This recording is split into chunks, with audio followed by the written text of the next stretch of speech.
Hello, in this video we're gonna work with SSH. SSH uses encryption keys to authenticate the user. It's more secure than Telnet, and it uses the port 22 for communication. The requirements: we need to configure SSH on a router on a switch.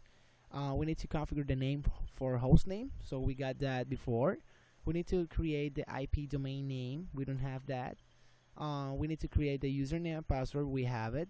And we need to generate the key for the crypto key, and we need to change the transport input for SSH, or we can use the both for the command transport input all.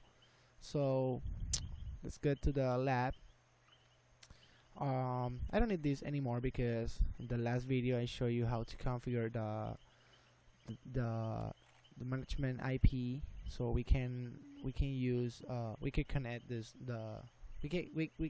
we can get connection to the switch from any PC host because it's capable for the interface VLAN. So again, to start for VLAN 10 PC, command prompt, I'm going to connect to that switch using Telnet 192.168.30.2 is the IP for the switch in the VLAN 30. The authentication is username and password Edgar, password Cisco. I don't make any change of that. Enable mode, privilege mode, Cisco. Okay, the first steps is this is for part 6, I think. So I need to put this right here, part 6. Okay, the first step is to create the host name. So we got the host name configure is SW core, so we can jump that step. The second is the IP domain, so I need to create the IP domain. I don't have that. For that is IP domain name edgar.com. This is the IP domain. We need to create a username and password. We have, because that's the we made in the first video. The username is Edgar and the password is Cisco. So the next step is to create the crypto key. To create the crypto key, we need to use crypto key generate RSA, and we need to hit enter. Because I made that crypto key before, the question is if I want to replace them, so I'm going to say yes, and this is going to be the message if you never configure the SSH or the key. So the minimum is in 5,512, so I'm going to put a key more bigger, 1024.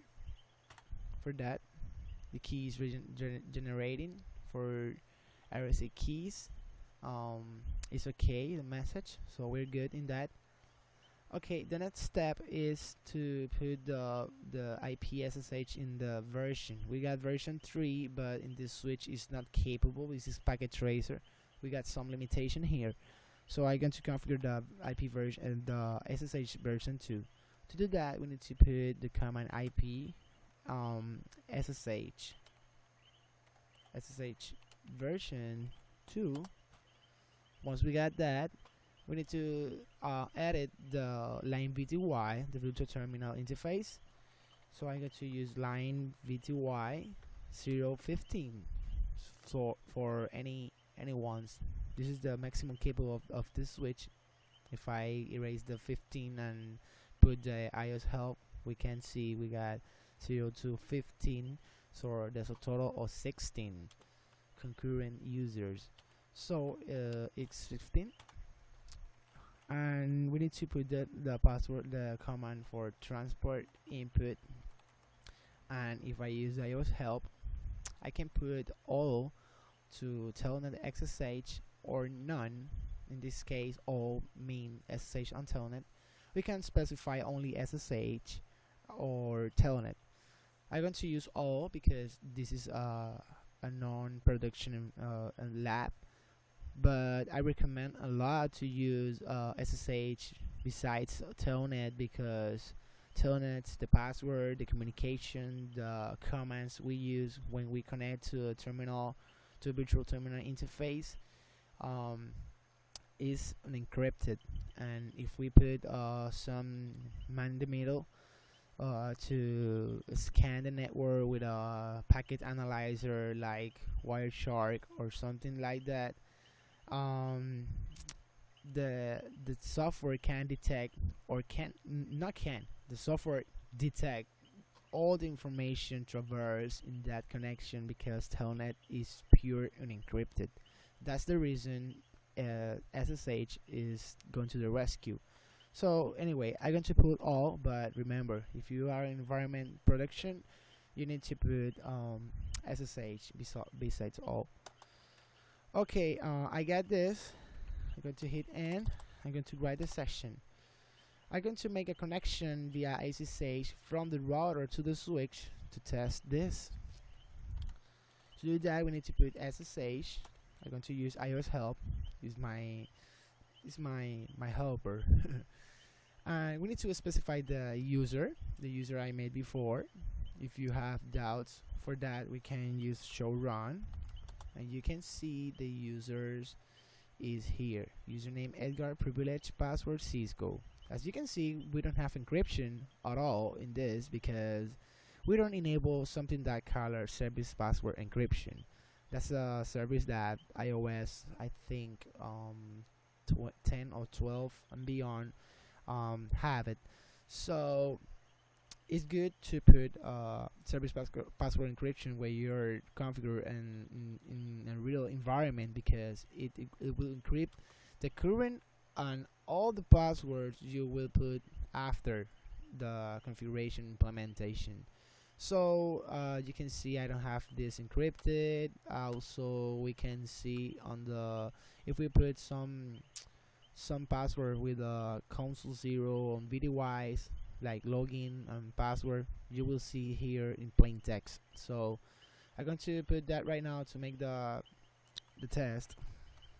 This is not in the scope, but it's for the CCNA study, so you need to remember this. Service password encryption.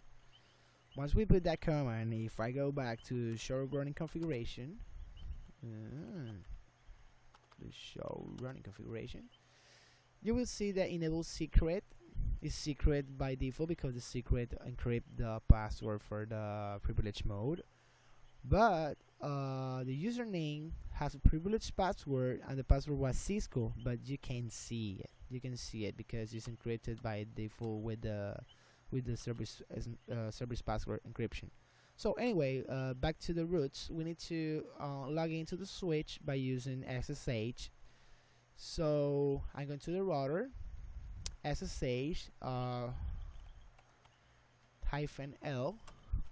Edgar, and iOS help. IP address for the device we want to connect. In this case, is 192.168.30.2, and we click and hit enter. They ask for us for the password, because we also put the Edgar, the username, in the first line of the command. So it's Cisco, and we on the switch from the router. This is magical. I like it. Cisco, and we on the switch. If we want to switch from one section to another, we can use the Ctrl+Shift+6 plus X. As you can see, the name is changed. Right now I'm on the router.